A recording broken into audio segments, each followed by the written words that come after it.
Para dar inicio a este video de temas selectos de física, hablaremos sobre 3 prototipos que se crearon durante el semestre de los diferentes temas vistos.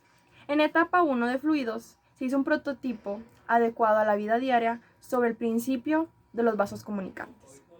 En etapa 3 de electricidad se hizo un prototipo sobre circuitos eléctricos.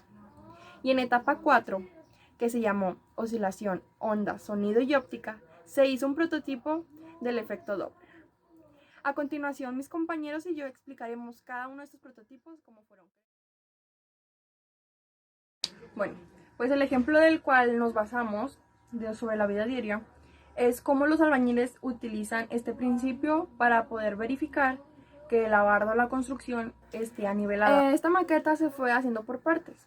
Primero se inició creando el edificio, luego las bardas, luego se fue pintando, decorando lo que es el cartón como piso, las bardas para dar una similitud a una barda real, al edificio también para que se viera como un tipo de edificio real, y al momento de pegarlos, alrededor de las bardas, de un lado al otro, se pegó o se colocaron tipo albañiles, y cada muñequito, cada albañil, sostenía una parte de la manguera que queda en tipo U. Entonces, de un lado se le echa el agua para que podamos notar que del otro lado quedaban iguales. Y ahí sí existía un nivel igual en el agua. Para poder mostrar lo que es el principio de los vasos comunicantes, que prácticamente nos dice que de un lado, de un tubo y del otro, el agua tiene que estar siempre en el mismo nivel. Como anteriormente ya se explicó el procedimiento de planteamiento de la maqueta realizada para la etapa 1, procederemos a explicar nuestra hipótesis. Como ya bien dicho, podemos mencionar que nuestro equipo tenía planeado o nuestra visión era de que la maqueta era una representación un poco más realista de una construcción o de un edificio en plena construcción. Para ello se agregó un pequeño edificio, pero ya terminado en la parte de atrás, y una pared semiterminada en la parte de enfrente. Teníamos planeado de que el tubo, que queda así más o menos, la fluidez del agua o en sí el movimiento, era de que si lo movíamos se podría pasar de un lado a otro. Entonces, respondiendo a la pregunta de cómo pudo haber funcionado el prototipo, era de que el movimiento del agua fuera mucho más visible para todo el grupo en sí, y pudiéramos explicar con mayor facilidad el concepto que nosotros queríamos plantear desde un inicio. Para ello, ya dando la exposición, pudimos concluir de que en la parte inferior de cada esquina estaba doblado los tubos, y eso impedía que el agua pudiera moverse con mayor facilidad.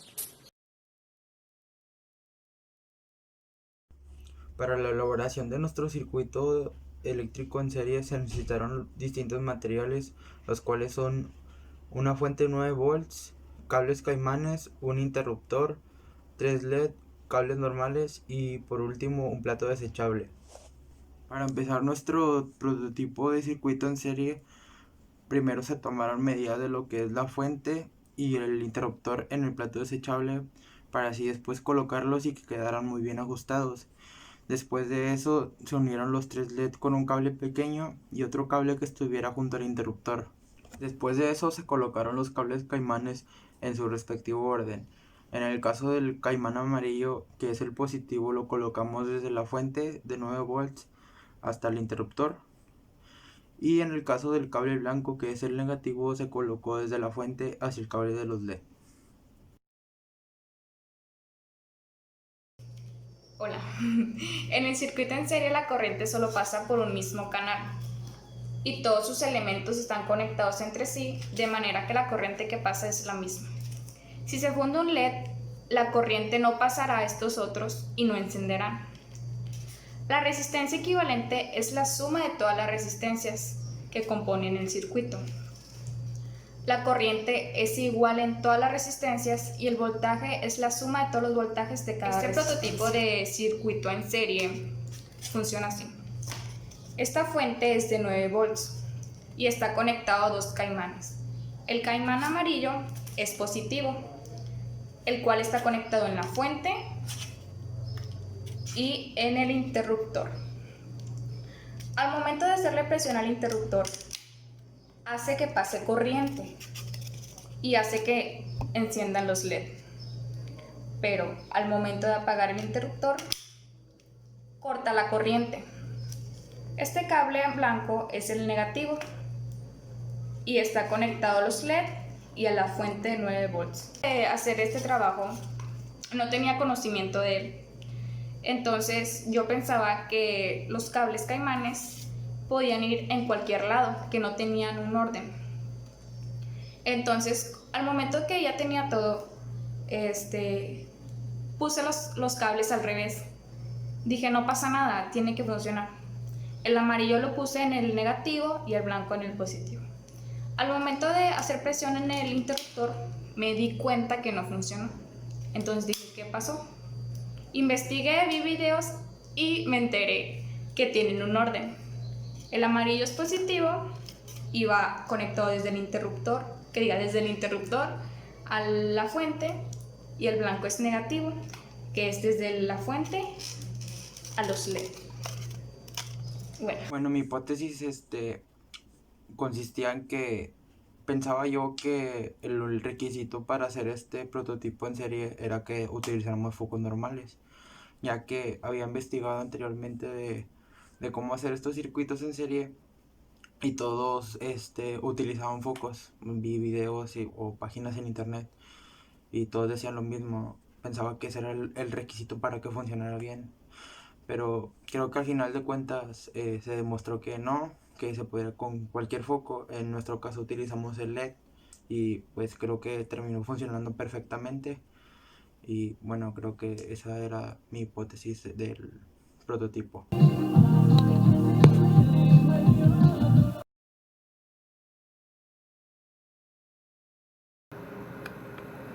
Bueno, hoy vamos a pasar a exponer el prototipo de etapa 4. Este es absolutamente toda la maqueta que se hizo para esta etapa, así que bueno, vamos a presentarla, vamos a darles algunos puntos de cómo está hecha. Bueno, los materiales usados son algunos muñecos de juguete que son unos soldados, al igual que marcadores para enseñar los incisos, unos cohetes de adorno y hojas de máquina para simular lo que es el pasto, y algunos tablones pequeños de madera. La construcción fue simple, solamente fue hacer una situación en la que los tres bandos se unieran para hacer una situación en la cual se pudiese presentar el efecto Doppler, que es con la detonación de un cohete. Esta situación la hizo uno de los soldados canadienses hacia los otros dos bandos contrarios, que son los mexicanos versus los estadounidenses. El problema se explica en lo que es la integradora 4. Otra duda que surgió del prototipo de etapa 4 fue qué hubiera pasado si la bomba hubiese detonado a mitad del camino y no hubiese llegado a su destino final. La frecuencia fuese mayor, menor, y gracias a la fórmula que se vio en etapa 4, que es esta, sustituyendo valores y cancelando unidades, podemos dar por hecho que la frecuencia aparente que escuchan los dos soldados es de 7147 Hz, es decir, más de lo que provoca la bomba, y damos por conclusión de que reciben más frecuencia aparente que si hubiesen corrido. Buenas tardes, mi nombre es Carlos Alberto. Yo daré a conocer mi hipótesis sobre el prototipo de nuestra maqueta, que hablará del sonido que produce una bomba al detonarse. Para esto necesitaría observar lo que se representa en la maqueta, lo cual nos menciona que la bomba explota en medio del pelotón estadounidense y mexicano, y nos pregunta a quién le explota más cerca. Después de haber leído el documento, supongo que los dos pelotones estadounidenses y mexicanos sufren el mismo daño, ya que estuvieron casi a la misma distancia.